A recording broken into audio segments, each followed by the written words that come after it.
Hello बच्चों, चलिए प्रश्न को पढ़ते हैं। समसूत्री तथा अर्धसूत्री विभाजन को परिभाषित करते हुए दोनों में अंतर स्पष्ट कीजिए।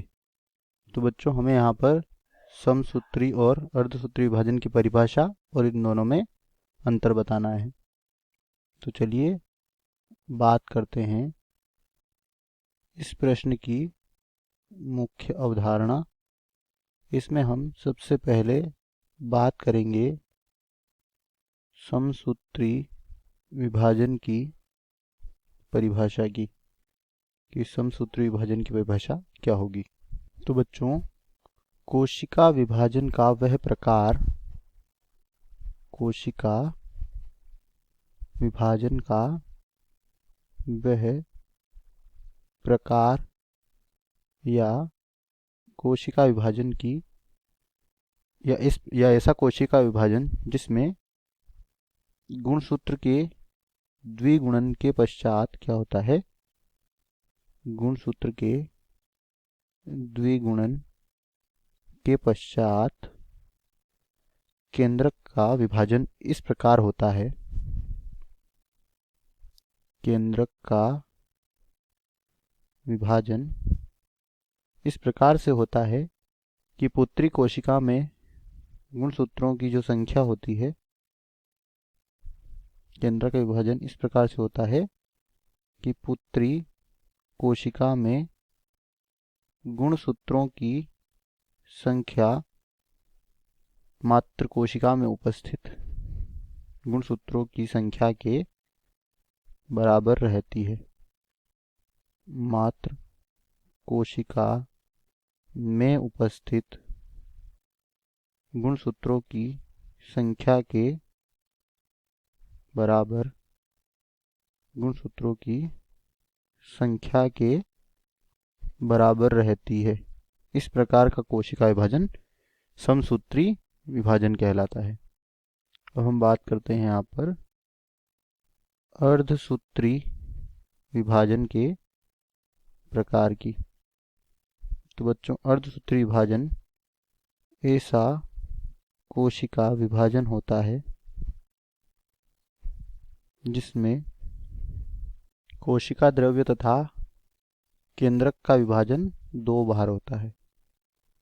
अर्धसूत्री विभाजन कोशिका विभाजन का वह प्रकार है जिसमें कोशिका द्रव्य तथा केंद्रक का विभाजन तथा केंद्रक विभाजन यह कितनी बार होता है, दो बार, एवं गुणसूत्र का विभाजन एक बार होता है। गुणसूत्र का विभाजन एक बार होता है और इससे क्या होता है, अर्धसूत्री विभाजन के फलस्वरूप एक पैतृक कोशिका से अगुणित संख्या वाले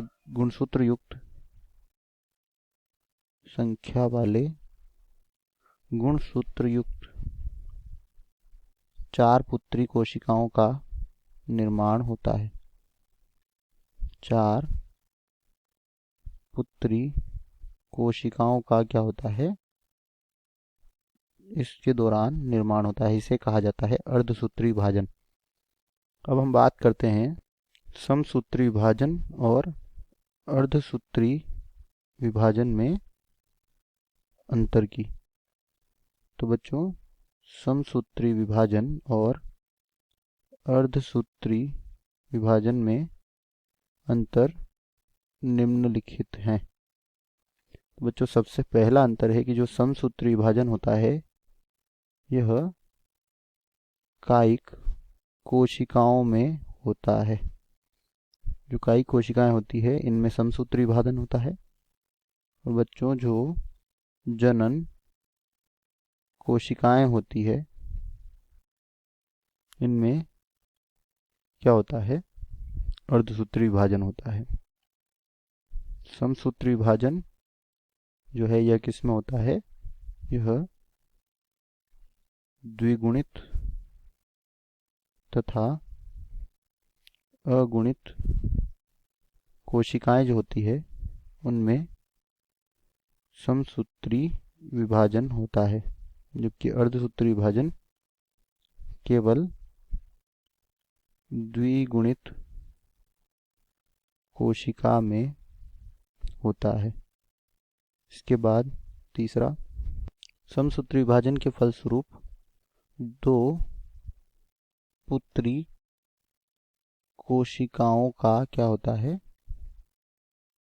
दो पुत्री कोशिकाओं का निर्माण होता है, जबकि अर्धसूत्री विभाजन के फलस्वरूप चार पुत्री कोशिकाओं का क्या होता है, चार पुत्री कोशिकाओं का निर्माण होता है। इसके बाद चौथा अंतर है कि जो समसूत्री विभाजन होता है इसके फलस्वरूप बनने वाली पुत्री कोशिका में गुणसूत्र की जो संख्या है, गुणसूत्र की संख्या मात्र कोशिका के क्या होती है, मात्र कोशिका के बराबर रहती है, जबकि अर्धसूत्री विभाजन होता है इसके फलस्वरूप बनने वाली जो पुत्री कोशिकाएं होती है इनमें गुणसूत्र की संख्या आधी रह जाती है। क्या होता है, गुणसूत्रों की संख्या इसमें आधी रह जाती है।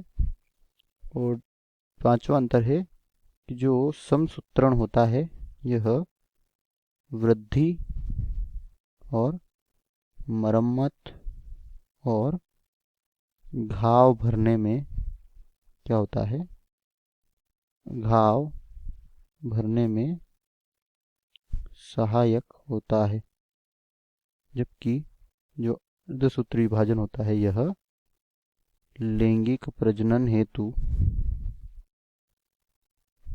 आवश्यक होता है। तो बच्चों आशा करते हैं यह उत्तर आपको समझ आया होगा। धन्यवाद।